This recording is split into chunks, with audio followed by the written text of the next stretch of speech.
તો કેમ છો મિત્રો? આજે આપણે આવ્યા છે મરીડા ધામ રાજરાજેશ્વરી મેલડીમાં મંદિરે. તો આજે તમને એના દર્શન કરાવું. જો 6 તારીખે એટલે કે કાલે પૂનમ છે, એની તૈયારીઓ ચાલુ છે. જો પેલું ધૂમધામથી પૂનમનું તહેવાર ઉજવે છે આ લોકો. વર્ષોથી અહીંયા આગળ પૂનમના દિવસે, નવરાત્રિના દિવસે કે નવરાત્રિના 9 નોરતા ચૈત્રી નવરાત્રિ ખૂબ ધામધૂમથી ઉજવાય છે. અહીંયા ઘણા બધા કલાકારો પણ આવે છે. આ મેલડી માનું મંદિર છે જે બહુ પ્રખ્યાત છે, એનો ઇતિહાસ બહુ જૂનો છે. તો આપણે અંદર જઈશું હવે માતાજીના દર્શન કરવા માટે.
મિત્રો, અહીંયા એવું માનવામાં આવે છે કે જે કચરા પોતાની બાધા રાખે છે એની માનતા પૂરી થઈ જાય છે.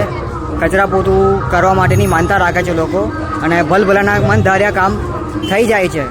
તો મિત્રો, તમે પણ એકવાર મુલાકાત લો માં મેલડી ધામ મરીડા.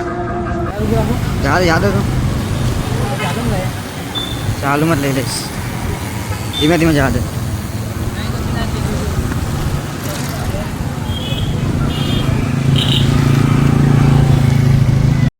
ફાઇનલી મિત્રો, અમે મરીડાથી ઘરે જવા નીકળી ગયા છે.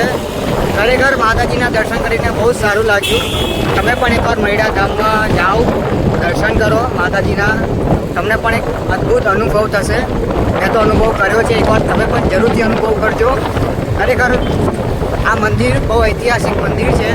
મંદિરના ઘણા બધા એવા પવિત્ર કિસ્સાઓ છે, વાર્તાઓ છે. તમે એકવાર જરૂરથી દર્શન કરવા માંગો છો. અહીંયા કાલે પૂનમનો 6 તારીખ 10મો મહિનો પૂનમનો પ્રોગ્રામ છે. તમે પણ મુલાકાત લો. જય માતાજી.